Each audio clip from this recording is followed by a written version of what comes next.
Hello' guys, আজি ভিডিঅ'টো আৰম্ভ কৰাৰ আগতে আপোনালোক মই এটা সৰু প্ৰশ্ন কৰিছোঁ। প্ৰশ্নটো হৈছে আপোনালোকে যেতিয়া এটা বিল্ডিং বনি থাকে বা বনাই থাকে, বনাই থকা অৱস্থাত আপোনালোকে বিল্ডিং এটা দেখিছেনে বাৰু? বিল্ডিংটো বনাই থকা অৱস্থাত বিল্ডিংটোৰ যিটো ওপৰৰ ষ্ট্ৰাকচাৰটো, আকাৰটো, ডিজাইনবোৰ, কালাৰিং, ডিটেইলিং, গ্লাছবোৰ লগাই দিয়ে, সেইটো বেছি প্ৰয়োজন নে এনে বিল্ডিংটো যোনটো তলৰ বেছ লেভেল, ফাউণ্ডেশ্যন লেভেলটো, যেনে ধৰি লওক ভেটি মাৰা, খুটাবোৰ পোতা, চটবোৰ মজবুতকৈ ঢালা, সেইটো বেছি প্ৰয়োজন মানে বিল্ডিংটো বেছি মজবুত হ'বলৈ? কোনটো বেছি প্ৰয়োজন বাৰু আপোনালোকে জানেনে বাৰু? নিশ্চয় জানে চাগে আপোনালোকে, মই ভাবোঁ। সেইকাৰণে আপোনালোকে কমেণ্টত জনাবচোন বা কোনটো বেছি প্ৰয়োজন। আৰু ঠিক সেইদৰে মানে এটা যেতিয়া আপোনালোকে পেইণ্টিং কৰে বা ছবি আঁকে বা ছবি এটা ষ্টাৰ্ট কৰে, তেতিয়া বাৰু ছবিটো কোনটো বস্তু মানে বেছি প্ৰয়োজন হ'ব? নিশ্চয় তলৰ ফাউণ্ডেশ্যন লেভেলটো। ছবি এটা ফাউণ্ডেশ্যন লেভেল, যেনে ধৰি লওক ড্ৰয়িং ফাণ্ডামেণ্টেলছ, সেইটো ছবি এটাৰ ফাউণ্ডেশ্যন লেভেল। আজিকালি ইউটিউব, ইনষ্টাগ্ৰাম, ফেচবুক ইয়াত মানে কি কৰিছে আৰ্টিষ্টবোৰে ছবিৰ hyper realism, photo realism, detailing, colouring সেইবোৰ কৰিছে। আপোনালোকে সেইবোৰ দেখিয়ে চাগে, সেইবোৰ দেখি পেলাই ভাবিয়ে চাগে আপোনালোকে সেইবোৰে বেছি প্ৰয়োজন এটা ছবি আঁকোতে, কিন্তু আচলতে সেইটো নহয়। সেইবোৰ কৰাৰ আগতে আপোনালোকে ছবিৰ যোনটো ড্ৰয়িং ফাণ্ডামেণ্টেল প্ৰিন্সিপালছ, মানে বেচিক্স লেভেলটো, সেইটো মানে জানিব লাগিব, সেইটো ইমপ্ৰুভ কৰিব লাগিব। তেতিয়াহে আপোনালোকে সেনেকুৱা লেভেলৰ কামবোৰ কৰিব পাৰিব। আৰু এটা ছবিত মানে ফাণ্ডামেণ্টেলছবোৰ হৈছে লাইনছ, এংগলছ, প্ৰপ'ৰ্চন, কাৰ্ভ, প্লেচমেণ্ট আদি বহুত আছে মানে। আজি মোৰ ভিডিঅ'টোত মানে মই সেই তাৰ ভিতৰতে মানে প্ৰপ'ৰ্চনছৰ বিষয়ে আজি আলোচনা কৰিম। প্ৰপ'ৰ্চনছ কি হয়, প্ৰপ'ৰ্চনছৰ সহায়ত আপোনালোকে কেনেকৈ এটা ছবি আঁকিব, প্ৰপ'ৰ্চনছৰ সহায়ত আপোনালোকে কেনেকৈ এটা ছবি শুদ্ধকৈ আঁকিব পাৰিব, তাৰ বিষয়ে ক'ম। আৰু আপোনালোকে মানে মোৰ চেনেলটোত ছবিৰ লগত জড়িত এনেকুৱা ধৰণৰ মানে এডুকেশ্যনেল কণ্টেণ্ট পাই থাকিব। সেই চেনেলটো এটা মানে ছাবস্ক্ৰাইব কৰি ল'ব, কাৰণ মই নতুনকৈ খুলিছোঁ চেনেলটো, অলপ ছাপোৰ্ট কৰিব। ব'লকচোন তেতিয়া ভিডিঅ'টো আৰম্ভ কৰোঁ। আৰু এটা কি গ'ল, প্ৰপ'ৰ্চনছ কি হয় বাৰু? প্ৰপ'ৰ্চনছ হৈছে, আপোনালোকে মুখখন দেখিছে নহয়, মুখখনৰ যিমান দীঘল, মুখখনৰ দীঘলটোৰ তুলনাত মোৰ হাতখনৰ বহলটো কিমান? হাতখনৰ যিমান দীঘল, সেই হাতখন যিমান দীঘল তাৰ তুলনাত মোৰ মুখখন মানে কিমান দীঘল? মুখখন যিমান মানে বহল, তাৰ তুলনাত হাতখন কিমান বহল, সেইটো প্ৰপ'ৰ্চন। আৰু এটা ষ্টিল লাইট দেখাইছোঁ। ষ্টিল লাইটত আপোনালোকে এটা মানে টেমা দেখিছে বা পাউডাৰ টেমা এটা দেখিছে। সেই পাউডাৰ টেমাটো যিমান ওখ, তাৰ তুলনাত এটা মানে বাতি আছে, ফল ফলহা বাতি, সেই ফল ফলহা বাতিটো কিমান ওখ? ফল ফলহা বাতিটো আৰু টেমাটোৰ মাজত মানে ডিষ্টেঞ্চটো কিমান? সেইবিলাক হৈছে প্ৰপ'ৰ্চনছ।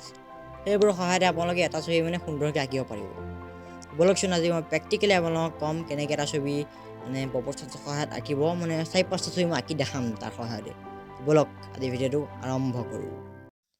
তো গাইজ, মই এতিয়া প্ৰপ'ৰ্চনৰ ডেম'টো ষ্টাৰ্ট কৰিছোঁ। প্ৰথমতে মই মানে এনেকুৱা আৰ্ট লাইনৰ এডাল পেঞ্চিল লৈছোঁ। আপোনালোকে যিকোনো ব্ৰেণ্ডৰ পেঞ্চিল ল'ব পাৰে, কাৰণ এইটো প্ৰেক্টিচহে। মইতো 10B পেঞ্চিল এডাল লৈছোঁ, আপোনালোকে বেলেগ বেলেগ ধৰণৰ পেঞ্চিল ল'ব পাৰে। প্ৰথমতে কি কৰিছোঁ, মই নিবটো মানে ভালদৰে চুচি লৈছোঁ, তাৰ সহায়ত মানে ছবিটো আপোনালোকে ভালদৰে আঁকিব পাৰিব। আৰু মই এতিয়া ট্ৰাইপড গ্ৰিপত ধৰি আছোঁ, এইটো আপোনালোকে দেখিছেই। গ্ৰিপ দুটা থাকে, ট্ৰাইপড আৰু অভাৰহেণ্ড। তাৰ ওপৰত মই ভিডিঅ' এটা আনিম বাৰু। এতিয়া ৰেফাৰেঞ্চ ফটোখন চাই মই ছবিটো আঁকিবলৈ চেষ্টা কৰিছোঁ। কি কয়, প্ৰথমতে মানে ছবিটো আঁকোতে আমি দুটা প্ৰচেছত ছবিটো আঁকিম। প্ৰথম প্ৰচেছটো হৈছে ছবিটো মানে ষ্ট্ৰেইট লাইনবোৰ দি পেলাই মানে ব্লক কৰিম। ব্লক কৰাৰ পিছত এংগেলটো চাম, মানে যোনবোৰ ষ্ট্ৰেইট লাইন দি আঁকিছোঁ সেই ব্লক কৰা মানে কোনটো এংগেল হ'ব। ধৰি লওক নাকটো অলপ বেকা হৈ গৈছে, সেইটো এটা এংগেল হয় নহয়? তেনেকৈ মানে এংগেলটো চাইছোঁ মই এতিয়া। গোটেই মানুহজনীক মানে কোনখিনি জেগাত কোনটো বস্তু হ'ব সেইটো মানে ভালদৰে ব্লক কৰি ল'ব। তাৰপিছত লাহে লাহে মানে ডিটেইলবোৰ দিব। এতিয়া হাইপাৰ ডিটেইল এইবিলাক কাম কৰা নাই, এইটো কিহৰ প্ৰেক্টিছ কৰিছোঁ, প্ৰপ'ৰ্চনৰ প্ৰেক্টিছ কৰি আছোঁ। প্ৰপ'ৰ্চনৰ সহায়ত আপোনালোকে যিকোনো এটা ছবি মানে চিম্প্লিফাই কৰি আঁকিব পাৰিব। কিন্তু যিমানেই টান নহওক কিয় আপোনালোকে সকলোবোৰ ছবি মানে চিম্প্লিফাই কৰি আঁকিব পাৰিব। এতিয়া প্ৰপ'ৰ্চনটো কি কৰিছোঁ, মই প্ৰেক্টিছ কৰিছোঁ। প্ৰথমতে মই ষ্ট্ৰেইট লাইন দি ব্লক কৰাৰ পিছত মানে তাত কাৰ্ভবোৰ এড কৰিম। কোনখিনি জেগাত নাক হ'ব, কোনখিনি জেগাত চকু হ'ব, সেইটো অলপ ওপৰত তলত হৈ যাব পাৰে। সেইটো মানে প্ৰথমতে গুৰুত্ব নিদিব, প্ৰথমতে প্লেচমেণ্টটোৰ ওপৰত গুৰুত্ব দিব। কোনখিনি জেগাত কোনটো বস্তু হ'ব তাৰ ওপৰত আপোনালোকে বেছিকৈ গুৰুত্ব দিব। এতিয়া মই প্ৰথম মানুহজনী আঁকিছোঁ, তাৰ চাইডতে আৰু এজনী মানুহ আছে, সেইজনীও মই এতিয়া আঁকিম। এতিয়া একেটা প্ৰচেছতে আঁকিব লাগিব। প্ৰথমতে কি কৰিছিলোঁ, মই ষ্ট্ৰেইট লাইন দি মই ছবিটো ব্লক কৰিছিলোঁ। যিখন ৰেফাৰেঞ্চত ফটোখন আছে সেইটো ব্লক কৰিছিলোঁ। ইয়াতো একেই কৰিব লাগিব, ষ্ট্ৰেইট লাইন দি প্ৰথমতে ছবিটো মানে ব্লক কৰি লৈছোঁ। দেখিছেনে বাৰু? মুখখন প্ৰথমতে ব্লক কৰিছোঁ। প্ৰথমতে মুখখনৰ পৰা ষ্টাৰ্ট কৰিব। তেতিয়া মানে ছবিটো মুখখনক কম্পেয়াৰ কৰি মানে আপোনালোকে মুখখনৰ তুলনাত গাটো কিমান দীঘল হ'ব, হাতখন কিমান দীঘল হ'ব, সেই মানে তুলনাটো কৰিব পাৰিব। এইটো কয় কম্পেয়াৰটিভ মেজাৰমেণ্ট। এনেকৈ আপোনালোকে কৰি যাব, সকলোবোৰ মানে ষ্ট্ৰেট লাইনত কৰিব। যেতিয়া ষ্ট্ৰেট লাইনত মানে ব্লক কৰি হৈ যাব, তাৰপিছত কাৰ্ভ দি পেলাই অলপমান ডিটেইল দি দিব পাৰিব। একেটা প্ৰচেছতে কৰিছোঁ, দেখিছে নাই বাৰু আপোনালোকে? এনেকৈ আপোনালোকে কৰি গৈ থাকিব মানে। এই প্ৰেক্টিছ যদি আপোনালোকে যদি সদায় যদি দিনত যদি প্ৰায় 3 পৰা 4খন ৰেফাৰেঞ্চ ফটো লৈ এনেকৈ যদি তাত যদি ষ্ট্ৰেট লাইনবোৰৰ সহায়ত ব্লক কৰি এনেকৈ ছবিবোৰ আঁকে, আপোনালোকে মানে অতি কম দিনতে মানে যিকোনো ছবিয়ে মানে আঁকিব পৰা হৈ যাব। ফ্ৰী হেণ্ড আঁকিব পৰা হৈ যাব, কোনো গ্ৰেড ব্যৱহাৰ নকৰাকৈ আপোনালোকে আঁকিব পৰা হৈ যাব। আকৌ বহুলোকে ভাবে আকৌ গ্ৰেড মেথডটো বোলে চিটিং মেথড। এইটো চিটিং নহয়, আচলতে গ্ৰেডটো কৰিব লাগে। আপোনালোকে গ্ৰেডটো প্ৰেক্টিছ কৰিব। গ্ৰেডটো প্ৰেক্টিছ কৰিলে মানে সেইটো ফ্ৰী হেণ্ডৰ এটা ভাগ, মানে এইটো হৈছে অলপ ডাঙৰ ভাগ। সেইটো ফ্ৰী হেণ্ডে মানে সৰু বক্সত আমি কৰা যায়। এজন আৰ্টিষ্ট সেইজনে যোনজনে হাইপাৰ ডিটেইল বস্তুবোৰ, ডিটেইলতকৈ ডিটেইল থকা বস্তুবোৰ মানে সৰল কৰি দিব পাৰে, চিম্প্লিফাই কৰি দিব পাৰে। এজন আৰ্টিষ্ট সেইজন নহয় যোনে বহুত ডিটেইল কৰিব পাৰে। আপোনালোকে এইটো সহায়ত মানে আপোনালোকৰ যোনটো ফাণ্ডামেণ্টেল স্কিলটো, বেছ লেভেলটো আপোনালোকৰ মানে ষ্ট্ৰং হ'ব। সেয়ে আপোনালোকে এই প্ৰেক্টিছটো সদায় কৰিব, আৰু ভিডিঅ'টোৰ লগত মানে মোৰ লগত একে কৰি যাবলৈ মানে চেষ্টা কৰিব। তেতিয়া আপোনালোকৰ মানে মোৰ লগত মানে কৰা যোনটো সময় কটাইছে সেইটো মানে মনত থাকিব। এইখন ফটোটো একেই কৰিছোঁ, মাজত থকা মানুহজনী যে আছে তাতো একেই প্ৰচেছ। প্ৰথমতে ষ্ট্ৰেট লাইনে ব্লক কৰিছোঁ, ব্লক কৰি আকৌ মানে সেয়া এংগেলটো চাইছোঁ, এংগেলটো চাই তাত মানে কাৰ্ভবোৰ লাহে লাহে দিছোঁ। দেখিছে নাই বাৰু? গাটো ব্লক কৰিছোঁ এনেকৈ। অতি সোনকালে দেখিলেনে বাৰু? কিছুমান মানে ছবি আঁকিলে কি হয়, দুজনী মানুহ আঁকিলে আনজনী মানুহৰ কাৰণে মানে জেগা নাইকিয়া হৈ যায়গৈ। সেইটো হৈছে প্ৰপ'ৰ্শ্যনৰ মিষ্টেক। কোনখিনি জেগাত কোনটো হ'ব, প্লেচমেণ্টৰ মিষ্টেক। সেয়েহে আপোনালোকে মানে এই প্ৰেক্টিছটো কৰিব। লাইনছ যে মই কৈছোঁ যে প্লেচমেণ্টৰ মিষ্টেক হয় বুলি যে কৈছোঁ মই, সেইকাৰণে আপোনালোকে এই প্ৰেক্টিছটো কৰিব। ষ্ট্ৰেট লাইন প্ৰেক্টিছটো, চিধা লাইন পাই ছবিটো ব্লক কৰিব। আপোনালোকে ভাবিছে চাগে মই বাৰে বাৰে এইটো কথা কিয় কৈ আছোঁ। চিধা লাইন পালে মানে কি হ'ব, আপোনালোকে আমি মানে আমাৰ যোনটো মাইণ্ডটোৱে মানে চিধা লাইনবোৰ সোনকালে ধৰিব পাৰে কাৰ্ভতকৈ। কাৰ্ভটো মানে এটা গোল চিন আপোনালোকে আঁকিব বেছি সহজ পায় নে চিধা চিনডাল আপোনালোকে আঁকিবলৈ বেছি সহজ পায়? সেয়ে আপোনালোকে নিশ্চয় চিধা চিনডাল আঁকিবলৈ সহজ পায়, সেইটোৱে কাৰণ। চকু মুখবোৰ দি দিছোঁ, তাত কিন্তু মই ডিটেইল দিয়া দেখিছেনে বাৰু? কোনখিনি জেগাত চকুটো হ'ব, কোনখিনি জেগাত নাকটো হ'ব, ডাইৰেক্ট দিহে দিছোঁ। কিন্তু তাত মই নাকৰ ফুটা সহ চকুত নোম আছে সেইবিলাক মই দি থকা নাই। চকুৰ যোনখিনি জেগাত হ'ব সেইখিনি মই ডাইৰেক্ট ক'লা কৰি দিছোঁ। চুলি যোনখিনি জেগাত হ'ব সেইখিনি মই ডাইৰেক্ট ক'লা কৰি দিছোঁ। তেনেকৈ আপোনালোকে কৰিব মানে। খালি ফিলিংটো আহিলে হ'ল। আপোনালোকে যোনখন ফটো আঁকিছে সেইখনৰ ফিলিংটো অহাৰ লগে লগে আপোনালোকে সেইখন ছবি বাদ দি পেলাই বেলেগ এখন ছবিত যাব পাৰে। দেখিছেনে বাৰু? এতিয়া বাকী দুখন মুখত যেনেকৈ গ'ল তেনেকৈ এখনো কৰি দিছোঁ মই। মাছতে কৈছোঁ মাজুলী এডাল চিন পাৰি দিছোঁ মুখৰ, যোনটো মানে মাজৰ নাকটো যে যায় যে নাকৰ লাইনটো মানে সেইটো। তেনেকৈ চকুকেইটা একেই কৰি দিলোঁ অথনি নিচিনাই। দেখিছেনে বাৰু? চকু যোনখিনি জেগাত যেনে মাথাৰ ওপৰত যে তাৰ অলপ মানে এংগেল এটা হৈ আছে, এংগেলটো মই কাৰ্ভ কৰি দিছোঁ। দেখিছেনে বাৰু? সেইটোৱে মানে প্ৰথমতে এংগেলটো থাকিব, সেইটো মানে কাৰ্ভ কৰি দিব লাষ্টত। গোল কৰি দিছোঁ, দেখিছেনে বাৰু? প্ৰথম কাম কি কৰিলোঁ, ষ্ট্ৰেট লাইনত ভাঙি লৈ তাৰপিছত কাৰ্ভটো দিছোঁ, তাৰপিছত মানে ডাৰ্ক এণ্ড লাইট কৰিছোঁ। তো এইটো ছবি হৈ গ'ল। এতিয়া নেক্সট এখন ছবিত যাওঁ। এখন ছবিটো ঠিক তেনেকৈ কৰিম মই। ৰেফাৰেঞ্চত আপোনালোকক ছাইডত দি দিছোঁ, আপোনালোকে মোৰ লগত প্ৰেক্টিছ কৰি যাব পাৰে। আৰু এনেকুৱা ধৰণৰ মানে লেচনবোৰ আনি থাকিম মই, আপোনালোকে অলপ ছাপোৰ্ট কৰিব। আৰু যদি কিবা বুজি পায় বা বুজি পোৱা নাই, কোনটো টপিক বুজি পোৱা নাই, আপোনালোকে কমেণ্টত জনাব। তেতিয়া মই তাৰ ওপৰতে ভিডিঅ' বনাই আপোনালোকক জনাব পাৰিম। ইয়াতো একেই কৰিছোঁ চাওক। প্ৰথমতে মানুহজনীক ষ্ট্ৰেট লাইনৰ সহায়ত ভাঙি লৈছোঁ। এই ছবিবিলাক যে মই লৈছোঁ এয়া হ'ল আমাৰ ইণ্ডিয়ান আৰ্টিষ্ট ৰাজা ৰবিবৰ্মাৰ ছবি হয়। আপোনালোকক যদি এই ছবিকেইটা, এই ৰেফাৰেঞ্চ ইমেজকেইটা যদি PDF লাগে, আপোনালোকক মই এটা হোৱাটছএপ নম্বৰ এটা দিছোঁ। হোৱাটছএপ নম্বৰটো আপোনালোকৰ নামটো আৰু ইমেজ বুলি মানে মেছেজ কৰি দিব, আপোনালোকক এই PDF দি দিম মই। আৰু একেই কৈছোঁ, দেখিছেনে? প্ৰথমতে কি কৰিছোঁ, ষ্ট্ৰেট লাইনৰ ছবিটো ভাঙিছোঁ মই। ভাঙি আছোঁ, হাতখন বাহুটো ভাঙিছোঁ, এনেকৈ দেখিছেনে বাৰু? চিধা লাইনবোৰত কিন্তু ভাঙিছোঁ মই, তাত কিন্তু কাৰ্ভ দিয়া নাই।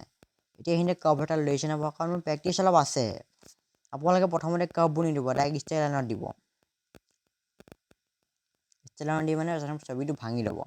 তাৰপিছত কাৰ্ভ দিব দেখিছে বাৰু তেনেকৈ মানে প্ৰথমতে কি কৰিছোঁ কোনখিনি জেগা কঁকালটো হ'ব কোনখিনি জেগা হাতখন আহিব মুখখনৰ তুলনাত হাতখন কিমান দীঘল সেইটো চাইছোঁ মই মানুহজনী ক'ত বহিছে সেইটো মই ডাইৰেক্ট চিধা লাইন দি দিছোঁ দেখিছে নাই কেনেকৈ মানে কৰিব আপোনালোকে প্ৰথমতে ব্লক কৰিব এংগেলটো চাব কেনেকুৱা ধৰণৰ এংগেল এটা হৈছে আপোনালোকে ষ্টেট লাইন হোৱাৰ প্ৰথমতে ছবিটো ভাঙি পেলাই মানে কাৰ্ভবোৰ দিব তেতিয়া মানে ভুল হোৱাৰ চান্সটো নাথাকে আৰু এটা কথা আপোনালোকে যদি ভুল হয় ভুল হ'লে আপোনালোকে ভয় নকৰিব ভুল হ'বই ভুলৰ পৰাহে মানুহে শিকে সেয়ে আপোনালোকে ভুল কৰিব তাত কোনো ভয় নকৰিব মোৰ ছবিটো আজি ভুল হৈ গ'ল আজি প্ৰেক্টিচ নকৰোঁ নহ'লে ছবিটো ভুলেই হৈ থাকিব আজিৰ পৰা প্ৰেক্টিচে নকৰোঁ যেনেকৈ প্ৰেক্টিচ নকৰাকৈ থাকিলে আপুনি জানো ইম্প্ৰুভ কৰিব পাৰিব সেইকাৰণে মানে ভুল কৰালে আপোনালোকে ভয় নকৰিব ভুল কৰিব তাৰপৰা শিকি আজি যোনটো ষ্টেজ কৰিলে তাৰপৰা ভুল হ'ল নেক্সট কৰিব নেক্সট আৰু এটা কৰিব তাতকৈ মানে আজিতকৈ সেইটো ভাল কৰিবলৈ চেষ্টা কৰিব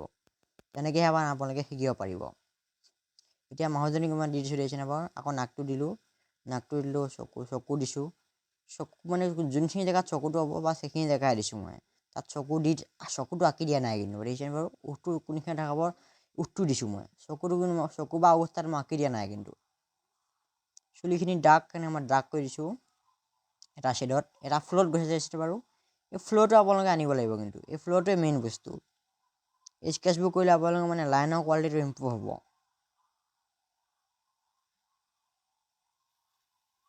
এনেকৈ আপোনালোকে গৈ থাকিব এনেকৈ এইটো ছবি কমপ্লিট হৈ গ'ল দেখিলে বাৰু নেক্সট এটা ছবিত যাম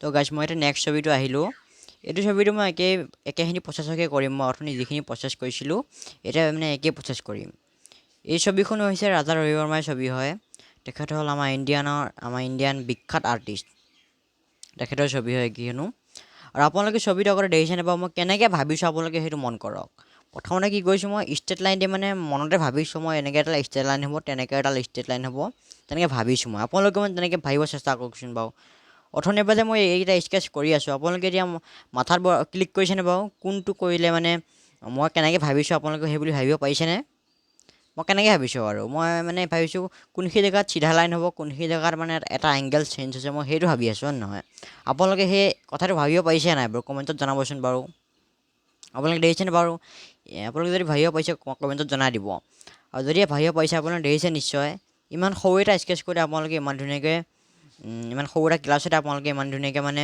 বুজি পাইছে যে কথাটো এনেকৈ মানে হয় এনেকৈ ভাবিব লাগিব এনেকৈ ষ্টেট লাইনৰ সহায়ত মানে ছবিটো ব্লক কৰে আপোনালোকে ভাবিব পাৰিছে ঠিক সেইদৰে যদি আপোনালোকে যদি সদায় যদি এনেকৈ প্ৰেক্টিচ কৰে আপোনালোকে কিমান লেভেলত ইম্প্ৰুভ কৰে ভাবি চাওকচোন বাৰু আপোনালোকে যদি বেলেগ ফিল্ডতো যায় বেলেগ ফিল্ডত মানে কি হয় ষ্টেপ বাই ষ্টেপ গাইডেঞ্চ থাকে আপোনালোকে যদি ডক্টৰ ফিল্ডত যায় ডক্টৰ ফিল্ডত এইটো পিছত এইটো পঢ়িব লাগিব সেইটো পিছত সেইটো পঢ়িব লাগিব তেনেকৈ ডিগ্ৰী লোৱা হেৰিবিলাক থাকে হয় নহয় কোৰ্চবিলাক থাকে কিন্তু আচলতে আৰ্টৰ ফিল্ডত এনেকুৱা নহয় বা আৰ্টৰ বা ক্ৰিয়েটিভ ফিল্ডবিলাকত তেনেকুৱা নহয় কাৰণ তাত ষ্টেপ বাই ষ্টেপ গাইডেঞ্চ নাথাকে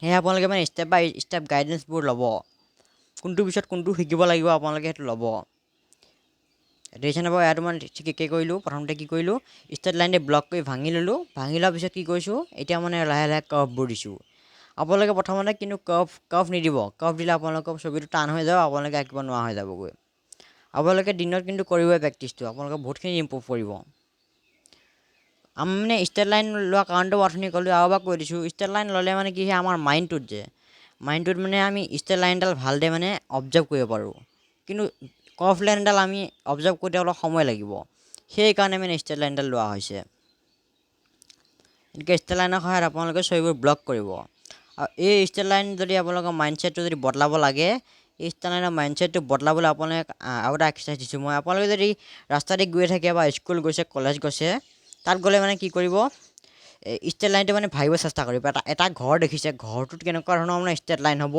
সেইটো মানে বনাবলৈ চেষ্টা কৰিব মনতে ভাবিব মানে এটা ছবি চোৱাৰ পৰাহে মানে ষ্টাৰ্ট হয় কাঠ পেঞ্চিলে বহি লিখা পৰা ষ্টাৰ্ট নহয় আচলতে আমি কেনেদৰে ভাবি পেলাই মানে মাথাটো সদায় ছবিটো চাইছোঁ সেইটো মানে ষ্টেপৰ পৰাহে ছবিটো ষ্টাৰ্ট হয় আৰু ইয়াত চাওক মই ষ্টিল লাইফ এটা আপোনালোক দেখাই দিছোঁ ষ্টেট লাইনটো মই কেনেকৈ আঁকিছোঁ চাওক প্ৰথমতে ষ্টেট লাইন দি ব্লক কৰি লৈছোঁ কি কৰিছোঁ ষ্টেট লাইন লৈছোঁ ষ্টেট লাইন লৈ পেলাই ব্লক কৰি দিছোঁ এংগেলটো চাইছোঁ কোনটো এংগেল কেনেকৈ গৈছে এংগেলটো চাইছোঁ আপোনালোকে মানে কৰিব পাৰে আপোনালোকে ষ্টেট লাইফো ল'ব পাৰে হিউমেন ফিগাৰো ল'ব পাৰে আপোনালোকৰ ইচ্ছা সেইটো তাত মানে আপোনালোকে চাব খালি মানে বেছি ডিফিকাল্ট নল'ব 3-4টা মানুহ থকা মানে ইমেজ নল'ব, তাৰ লগত আপোনালোকৰ অসুবিধা হ'ব। প্ৰথমতে সহজবোৰ ল'ব। এই ষ্টিল লাইফটো মই কি কৈছোঁ, এটা বটল আছে, বটলটো মই চাৰিওপিনে মানে ব্লক কৰি দিছোঁ চিধা চিধা লাইন পাৰি। আপোনালোকে মানে এনেকৈ চিধা চিধা লাইন পাৰি মানে বটলটো ব্লক কৰিব চেষ্টা কৰিব। বটল বা যিয়ে নহওক আপোনালোকে লেণ্ডস্কেপ হওক, ফিগাৰ পিভ হওক, পৰ্ট্ৰেট হওক, ষ্টিল লাইফ হওক, সকলো মানে আপোনালোকে আঁকিব পাৰিব ষ্টিল লাইনৰ সহায়ত। এইটো কৰিলে মানে আপোনালোকৰ চিম্প্লিফিকেশ্যন স্কিলটো ইম্প্ৰুভ হ'ব। সেইকাৰণে আপোনালোকে প্ৰেক্টিছটো মানে মাষ্ট বি কৰিবই। দেখিছেনে বাৰু কেনেকৈ কৈছোঁ মই? প্ৰথমতে কি কৰিছিলোঁ, ষ্টেট লাইন দিলোঁ, এতিয়া মই কাৰ্ভ দিছোঁ নহয়, ঘূৰাই দিছোঁ মই এতিয়া কি কৈছোঁ, ঘূৰাই দিছোঁ। প্ৰথমতে ষ্টেট লাইন দিলোঁ, এতিয়া ঘূৰাই দিছোঁ। তেনেকৈ মানে আপোনালোকে কৰিব। প্ৰথমতে ষ্টেট লাইন দি প্ৰথমতে ব্লক কৰি ল'ব, সেইটো মানে মেইন ষ্টেপ। তাৰপিছত এংগেলটো চাব, কোনটো এংগেলত আপোনালোকে কেনেকৈ চিনডাল পাইছে এংগেলটো চাব। তাৰপিছত আপোনালোকে কাৰ্ভবোৰ দি দিব আৰু তাৰপিছত ইয়াত মানে বটলটোত মানে এটা চাইডে ছাঁ পৰি আছে, সেইকাৰণে মই ছাঁটো মই দি দিম। এটা কওকচোন বাৰু, সেইডালক কয় বেড ৱৰ্ক লাইন বুলি কয়। মই বটলটোৰ মাজে এডাল চিন পাই দিম এতিয়া, সেই চিনডালক কয় বেড ৱৰ্ক লাইন। সেই বেড ৱৰ্ক লাইনডালে মানে কি কয়, ছাঁ আৰু পোহৰটো মানে দুটা ভাগত বিভক্ত কৰি দিয়ে। ইয়াত দেখিছেনে বাৰু, মই চিনটো পাৰি দিলোঁ। তাৰ এতিয়া মই লাহেকৈ এটা ছেট কৰি দিছোঁ এটা ফ্ল'ত।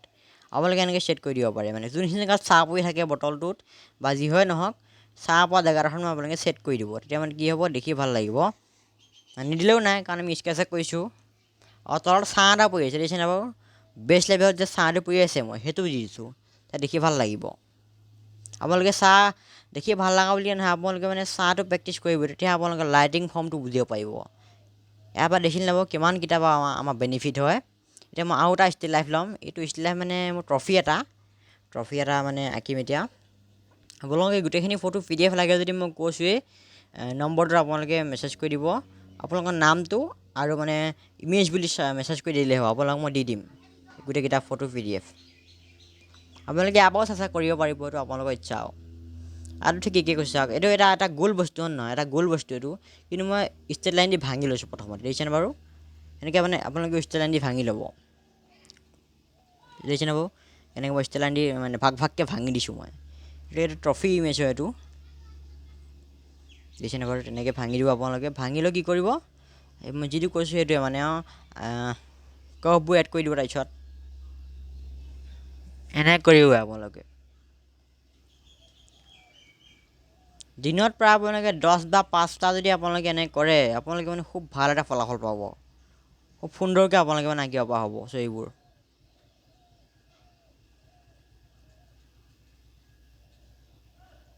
এনেকৈ আঁকি গৈ থাকিব। দেখিছেনে বাৰু? প্ৰথমতে কি কৰিলোঁ, মই এইটো ব্লক কৰি হৈ গ'ল। এতিয়া ব্লক কৰাৰ পিছত কি কৰিম, মই ইয়াত মানে কাৰ্ভবোৰ এড কৰিম। কাৰ্ভবোৰ কেনেকৈ এড কৰি চাব আপোনালোকে। যোনখিনি জেগাত মানে এংগেল হোৱা আছে, মানে লাইন হোৱা আছে যে, সেইবোৰ মানে মই গোল কৰি দিম মানে, কাৰণ ফটোখনতো এনেকৈ মানে এংগেল হৈ থকা নাই, চিধা লাইন হৈ থকা নাই। সেইকাৰণে ইয়াত মই কি কৰিম, গোলকৈ এংগেলটো মানে বনাই দিম। দেখিছেনে বাৰু কেনেকৈ মই এংগেলটো বনাই দিছোঁ? তেনেকৈ আপোনালোকেও মানে এংগেলটো বনাই দিব। ইয়াত দেখিছেনে? এনেকৈ আপোনালোকে পিছত মই ষ্টেট লাইন দি ভাঙাৰ পিছত মই এতিয়া কাৰ্ভবোৰ এড কৰিছোঁ। এইটো মাজত এটা গোল এটা আছে নহয়, গোলটো মই কি কৰিছোঁ, ভাঙি ষ্টেট লাইন দি মই ভাঙি লৈছোঁ। মই পাওঁ ডাইৰেক্টো মই কৰি দিব পাৰিলোঁ, কিন্তু আপোনালোক বুজাবৰ কাৰণে মই এইটো কৰি দিছোঁ। আপোনালোকে তেনেকৈ কৰিব, ষ্টেট লাইন দি ভাঙিবই মানে এইটো। আপোনালোকে ইয়াৰ পৰা মানে মই ক'লোৱে কেইবাটাও বেনিফিট হৈছে আপোনালোকে ইয়াৰ পৰা। এতিয়া মানে কি কৰিব, তাত এইখিনি দিয়াৰ পিছত আপোনালোকে যোনখিনি জেগাত ছাঁ পৰি আছে, ৰাফলি এটা ছাঁ মানে এটা হেৰি দি দিব। ছাঁ পোৱা জেগাখিনি ছাঁ দি দিব, আৰু মানে ছাঁ নোপোৱা জেগাখিনি লাইট কৰি থৈ দিব, দুটা শ্বেডত মানে, এটা ডাঠ এটা পাতল।